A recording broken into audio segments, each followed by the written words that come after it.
오늘 살펴볼 하나님 말씀은 열왕기상 3장입니다. 열왕기상 3장 1절부터 10절까지입니다.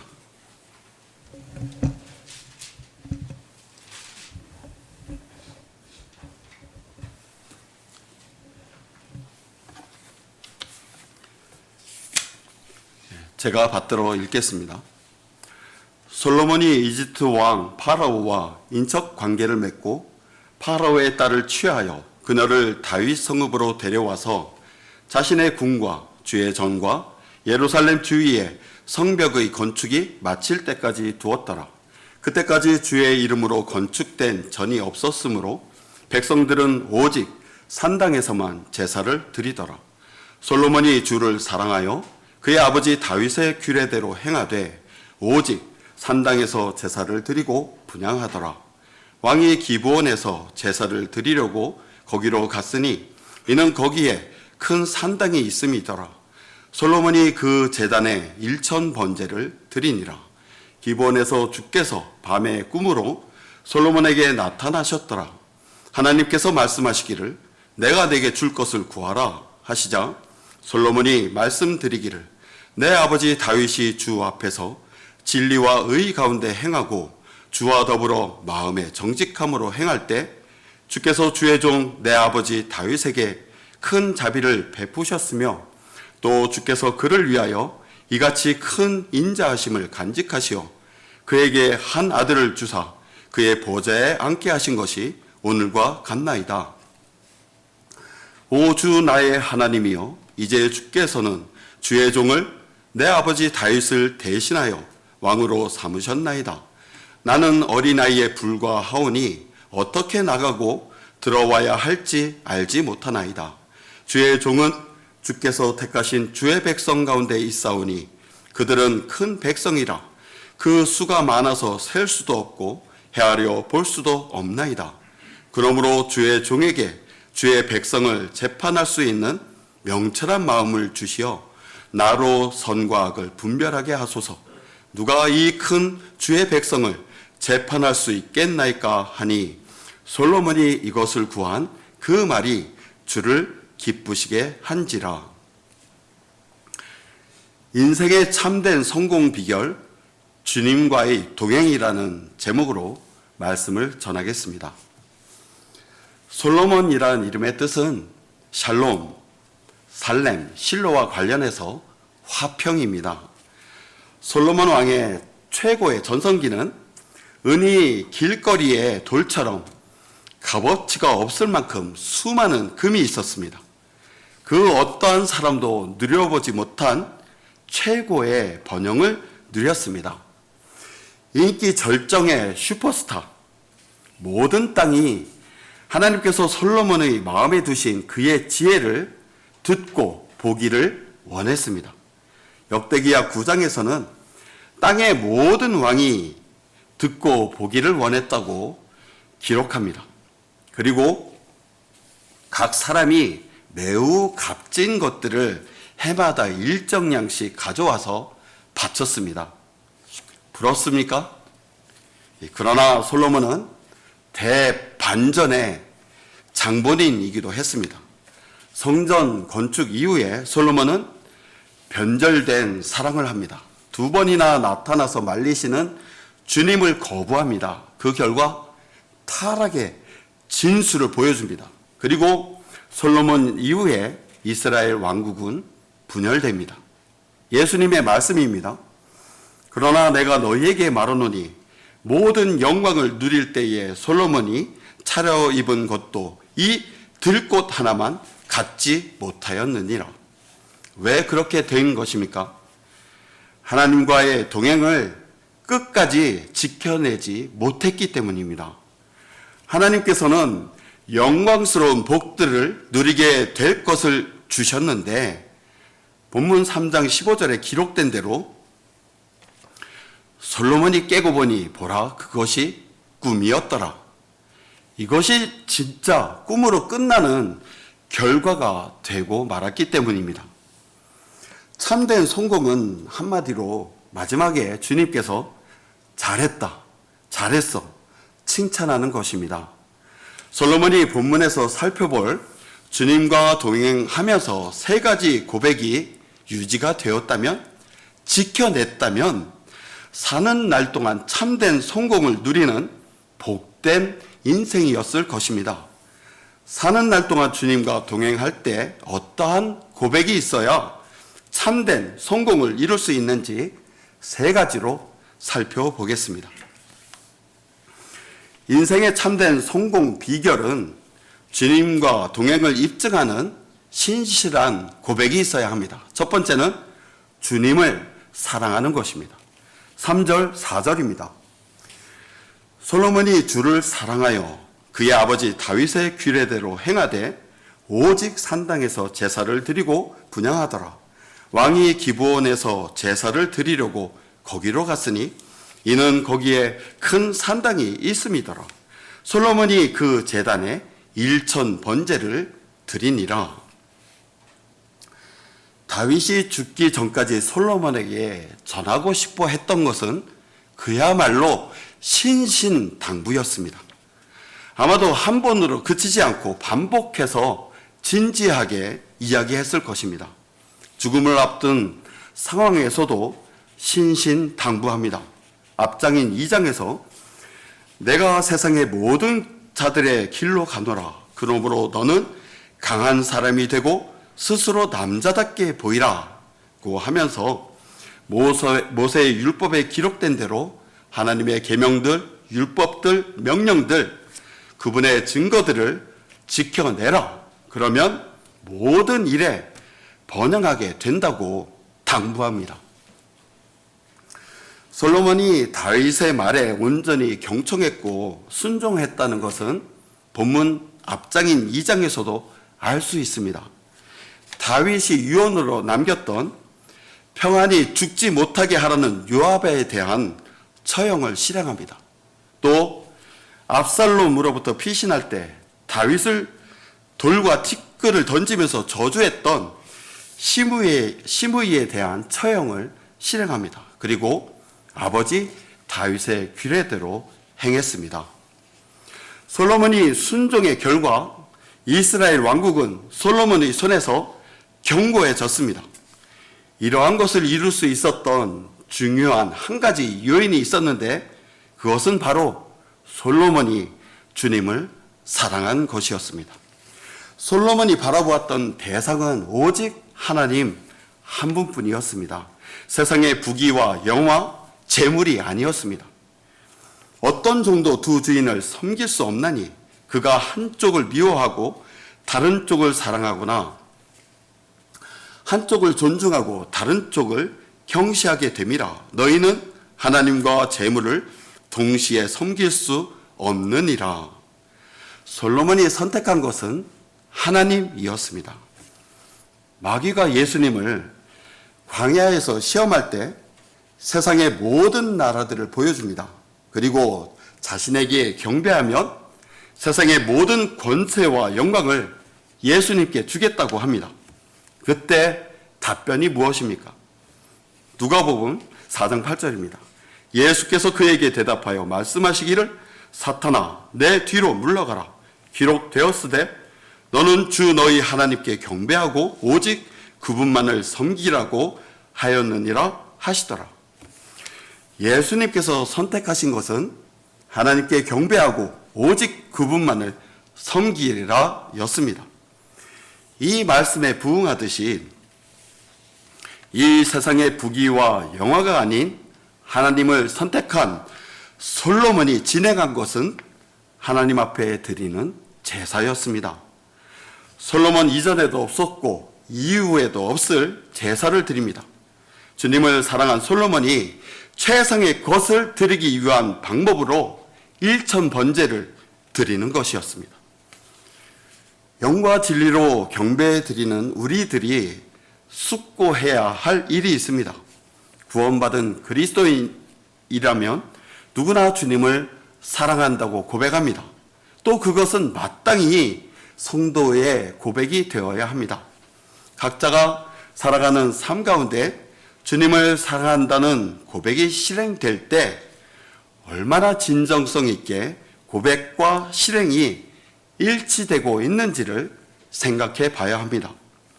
주님께 드린다는 것은 세상의 것을 드리는 것이고 가장 좋은 것을 드리는 것입니다.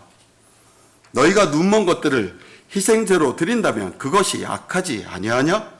너희가 저는 것들과 병든 것들을 드린다면 그것이 악하지 아니하냐? 지금 내 총독에게 그것을 바쳐보라.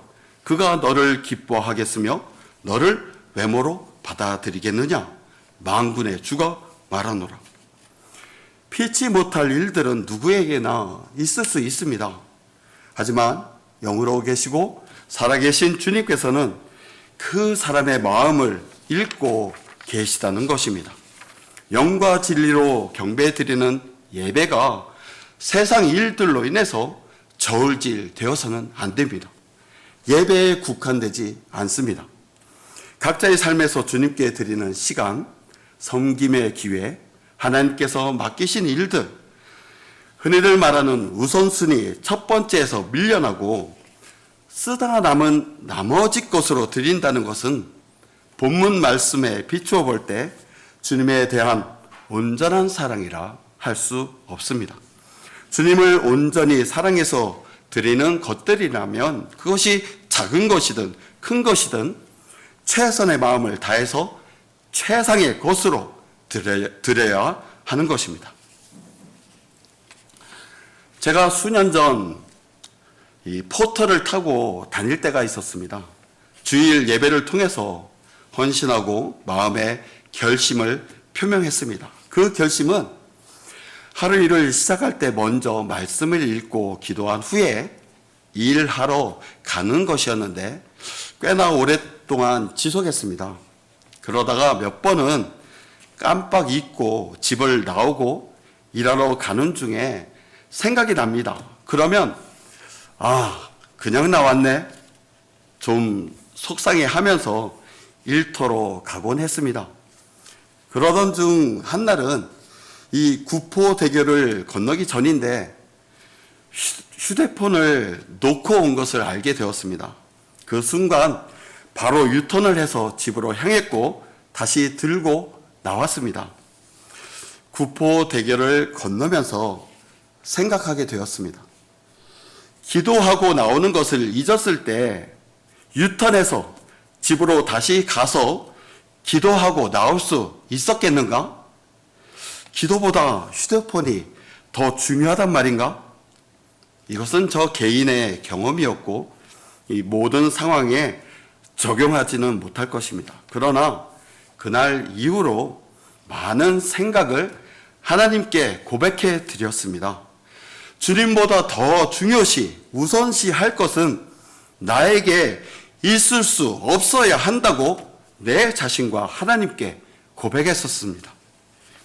최선의 마음으로 최상의 것으로 하나님께 무엇이든 드렸다면 말로 표현하든 마음에 간직하든 주님을 살아가고 있는 자신을 발견하게 됩니다. 솔로몬은 주님에 대한 사랑을 끝까지 지켜내지 못했습니다. 우리는 그렇게 되어서는 안 됩니다. 주님을 사랑한다는 고백은 주님과 동행을 이루고 있는 것입니다. 인생의 참된 성공 비결은 주님과 동행을 입증하는 신실한 고백이 있어야 합니다. 두 번째는 정직하게 주님을 인정하는 것입니다. 5절부터 7절입니다.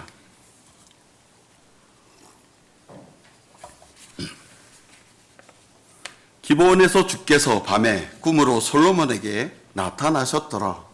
하나님께서 말씀하시기를 내가 내게 줄 것을 구하라 하시자 솔로몬이 말씀드리기를 내 아버지 다윗이 주 앞에서 진리와 의 가운데 행하고 주와 더불어 마음의 정직함으로 행할 때 주께서 주의 종 내 아버지 다윗에게 큰 자비를 베푸셨으며 또 주께서 그를 위하여 이같이 큰 인자하심을 간직하시어 그에게 한 아들을 주사 그의 보좌에 앉게 하신 것이 오늘과 같나이다.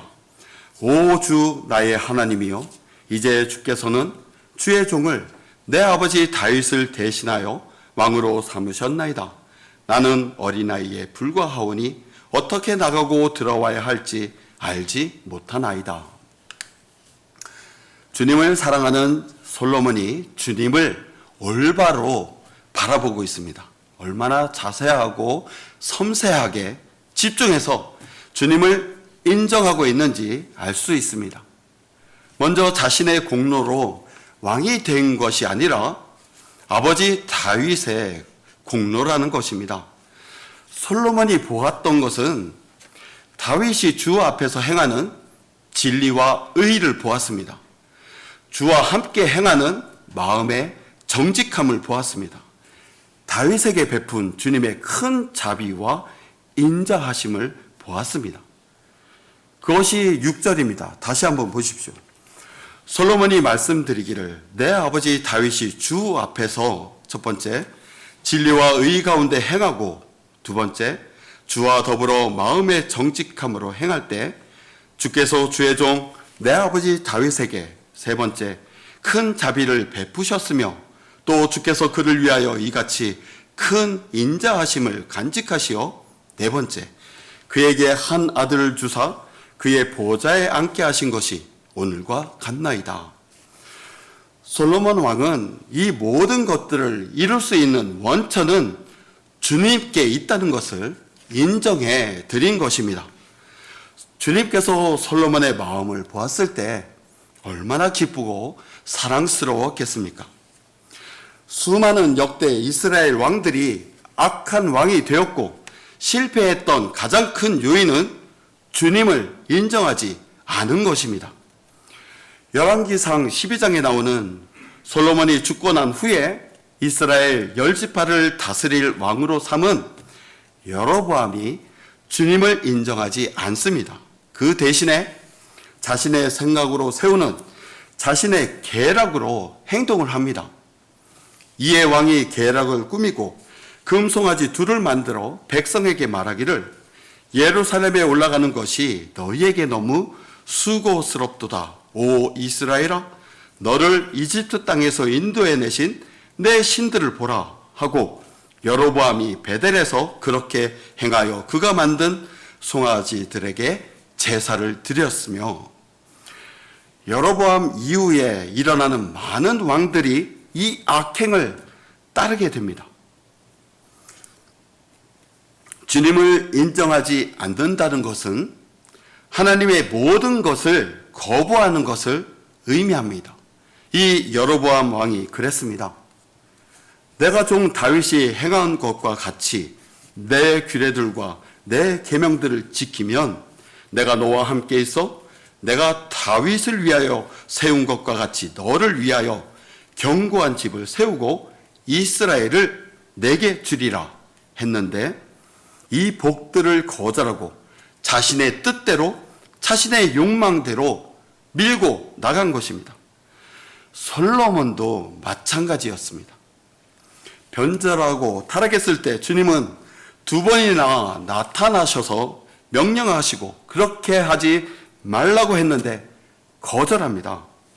열왕기상 11장에서 주께서 전에 그에게 두 번 나타나셔서 이 일에 관하여 명하시어 그가 다른 신들을 따라가서는 안 된다고 하셨는데도 그가 주께서 명령하신 것을 지키지 아니하였으므로 끝까지 고집을 피운 것입니다. 싫어요. 싫습니다. 안 해요. 많이 듣던 소리죠. 자녀를 키우다 보면 듣게 되는 소리입니다. 작은 것이든 큰 것이든 이 말이 아버지의 마음을 얼마나 안타깝게 하며 근심과 염려가 있게 하는 것입니까? 모르긴 해도 아버지가 자녀에게 건네주는 말은 90% 이상은 자녀를 위한 것일 것입니다.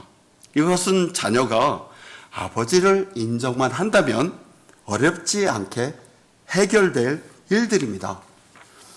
주님께서 여러분에게 주시고자 하는 것들을 생각해 보시기 바랍니다. 싫어요, 싫습니다, 안 해요 라고 표현한 것이 무엇이 있었는지 자신을 돌아봐야 합니다. 예배 시간 때 헌신 시간은 그래서 중요합니다.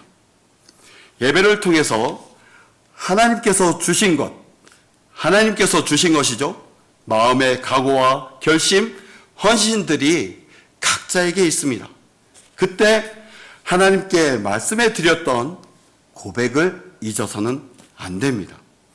잘 기억해 두고 기도하고 순종하고 실행해야 합니다. 필요하다면 적어놓고 이루기 위해서 애써야 합니다. 그렇지 않다면 결과적으로 싫어요, 싫습니다, 안 해요 라고 고백한 꼴이 되고 마는 것입니다. 다시 본문 7절입니다. 그 마지막 부분에 나는 어린아이에 불과하오니 어떻게 나가고 들어와야 할지 알지 못하나이다. 솔로몬 왕은 주님 앞에 있는 자신의 모습을 정직하고 겸손하게 말씀드립니다. 이것은 주님께서 복을 주기 위한 말씀에 딱 들어맞는 조건입니다. 겸손함과 주를 두려워함으로 말미암아 부와 명예와 생명이 있느니라. 주님을 인정해 드린 겸손을 갖춘 솔로몬 왕을 이제부터 주님께서는 지혜와 의로 진리의 말씀으로 지도하십니다. 그것이 본문 16절부터 28절에 나오는 살아있는 아기의 친엄마를 찾아주는 재판이 그러했습니다. 내 모든 길들에서 그를 인정하라. 그리하면 그가 내 길들을 지도하시리라.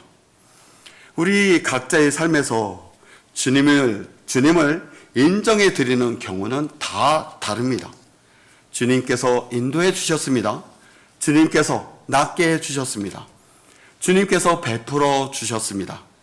주님께서 이기게 해 주셨습니다. 주님께서 성공케 해 주셨습니다. 이뿐만 아니라 주님께서 선을 이루기 위해서 병을 주셨습니다. 관계가 깨졌습니다. 직업을 잃었습니다. 사업이 안 되었습니다. 내가 바라던 대로 응답되지 않았습니다. 모든 것을 주님께 인정해 드리는 여러분이 되어야 합니다. 그리하면 주님께서 여러분의 길들을 지도하십니다. 솔로몬처럼 거부하지 말고 끝까지 인정해 드린다면 주님과의 동행은 유지될 것입니다. 인생의 참된 성공 비결은 주님과 동행을 입증하는 신실한 고백이 있어야 합니다. 세 번째는 주님을 기쁘시게 하는 고백입니다.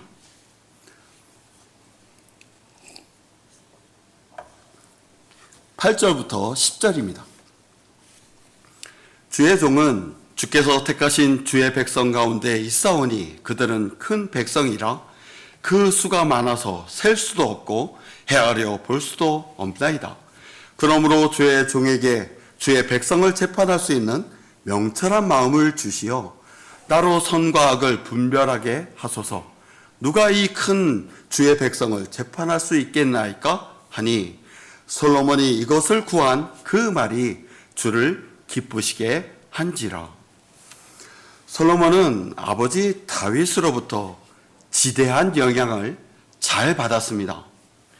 다윗은 시편 119편에서 5번에 걸쳐서 자신에게 명철을 주시라고 간구합니다. 그 중에 두 구절을 읽어보겠습니다. 34절에 나에게 명철을 주소서. 그리하면 내가 주의 법을 지키리니 정녕 내가 전심으로 그것을 준수하리이다. 144절에 주의 증거들의 의의는 영원하니 내게 명철을 주소서. 그리하시면 내가 살리이다. 아버지 다윗처럼 솔로몬이 구한 것은 명철한 마음입니다. 이것은 솔로몬 자신이 하나님의 것으로 가득 차 있기를 바라는 상태입니다. 보라, 주를 두려워함이 곧 지혜요 악에서 떠나는 것이 명철이니라. 주를 두려워하는 것이 지혜의 시작이요 거룩한 이에 대한 지식은 명철이니라. 솔로몬이 하나님께 구한 것이 명철한 마음인데 하나님께서는 왜 그것을 구한 것이 중요했는지 하나님께서 흡족해 하시면서 더 상세하게 설명해 주십니다. 자신의 장수하는 것이나 부자 되는 것, 돈 버는 것, 복수하는 것을 구하지 않았다는 것입니다. 그 3장 11절에 하나님께서 그에게 말씀하시기를 내가 이것을 구하고 자신을 위하여 장수도 구하지 아니하였으며 자신을 위하여 재물도 구하지 아니하고 내 원수의 생명도 구하지 아니하고 오히려 자신을 위하여 재판을 분별할 수 있는 명철을 구하였으니 하나님의 뜻과 일치되는 생각과 말이었습니다. 하나님께서 놀라워하실 만한 기뻐하시는 고백입니다. 솔로몬이 이것을 구한 그 말이 주를 기쁘시게 한지라. 구한다는 것에서 말이 사용되고 있다는 것을 강조하고 있습니다. 하나님과 관련해서 말로 할 수 있는 것이 무엇입니까? 기도와 시인하는 것입니다. 시인하는 것, 인정하는 것이고 찬양하는 것입니다. 이것이야말로 죽는 날까지 간직하고 풀어내야 될 복이 되는 특권의 과제라 할 수 있습니다. 그 과제는 주님을 기쁘시게 하는 말입니다. 이 과제에 있어서 우리 교회는 누구보다 자신이 있어 해야 합니다. 마음의 자만을 말하는 것이 아닙니다. 매주일 하나님께 드리는 3번의 모임과 기도 모임 때 거르지 않고 기도에 대해서 말씀을 듣고 있습니다. 사실입니다. 골방에서의 기도부터 시작해서 중보기도, 개인, 가정의 필요의 간구, 하나님과의 친밀한 교제의 기도, 교회를 위해, 성장을 위해, 나라를 위해 기도하라고 말씀하셨습니다. 또 찬송을 부르는 것도 말씀하셨습니다. 감사로 고백해 드리는 것도 동일하게 말씀하셨습니다. 이것을 마음이 와 닿을 때만 하라고 말씀하신 적이 있었습니까? 모든 것이 하나님을 기쁘시게 해드리는 것임을 알고 있기 때문에 말씀하신 것입니다. 아버지가 자기 자녀에게 하듯이 권고하고 위로하고 증거하며 말씀하신 것입니다. 쉬지 말고 기도하라. 모든 일에 감사하라. 이것은 그리스도 예수 안에서 너희에 관한 하나님의 뜻이니라. 아무것도 염려하지 말고 다만 모든 일에 기도와 간구로 너희의 구하는 것들을 감사함으로 하나님께 알려지게 하라. 그리하면 모든 지각을 초월하시는 하나님의 평강이 그리스도 예수 안에서 너희의 마음과 생각을 지키시리라. 하나님께서 기뻐하시는 고백이 있다면 이미 하나님의 응답을 받은 것입니다. 이러한 고백이 있는 한 하나님과의 동행은 유지될 것입니다. 결론입니다. 솔로몬은 우리의 반면 교사로 삼아야 합니다. 솔로몬이 하나님을 사랑하던 초롱성 같은 마음의 빗장이 열리게 된 것은 하나님께서 절대로 금하시던 이방 여인을 1절 말씀처럼 들여놓은 것에 기인되었습니다. 그 결과 사랑의 대상이 바뀌게 됩니다. 그러나 솔로몬 왕이 파라오의 딸과 더불어 많은 타국 여인들을 사랑하였으니 모압인들과 암몬인들과 에돔인들과 시돈인들과 히딘들의 여인들이라. 솔로몬이 사랑으로 그들과 결합하였더라. 너무나 안타까운 일입니다. 신실한 그리스도인이라면 누구나 앞에서 전한 3가지 고백을 하는 성도들입니다. 주님만을 사랑하고 주님을 인정해드리고 주님께 기쁨이 되는 고백을 하는 성도들입니다. 지금 이 자리에 앉아있는 우리 모두의 고백이라고 확신합니다. 그러한 성도들에게 신신당부하는 것이 이 세상과 일치하지 말라는 것입니다. 이 세상과 일치하게 되면 결국 세상을 사랑하게 됩니다. 그러면 아버지를 사랑함이 그 안에 없게 됩니다. 솔로몬처럼 되는 것입니다. 주님을 인정하지 않게 되고 주님을 기쁘시게 하지 못하게 됩니다. 세상도 세상에 있는 것들도 사랑하지 말라. 누구든지 세상을 사랑하면 아버지를 사랑함이 그 안에 있지 아니하니 하나님도 사랑하고 세상도 사랑하고 이런 것은 없습니다. 앞에서 분명히 말씀했습니다. 주 예수보다 더 귀한 것은 없네. 이 세상 부귀로 바꿀 수 없네. 영죽을 내 대신 돌아가신 그 놀라운 사랑 잊지 못해. 세상 즐거움 다 버리고 세상 자랑 다 버렸네. 주 예수보다 더 귀한 것은 없네. 예수 밖에는 없네. 찬송의 가사처럼 주님만을 사랑하고 주님을 인정해드리며 주님께 기쁨이 되는 고백을 하는 성도, 주님과 동행을 이루는 성도입니다. 인생의 참된 성공을 이루는 여러분이 되기를 바랍니다.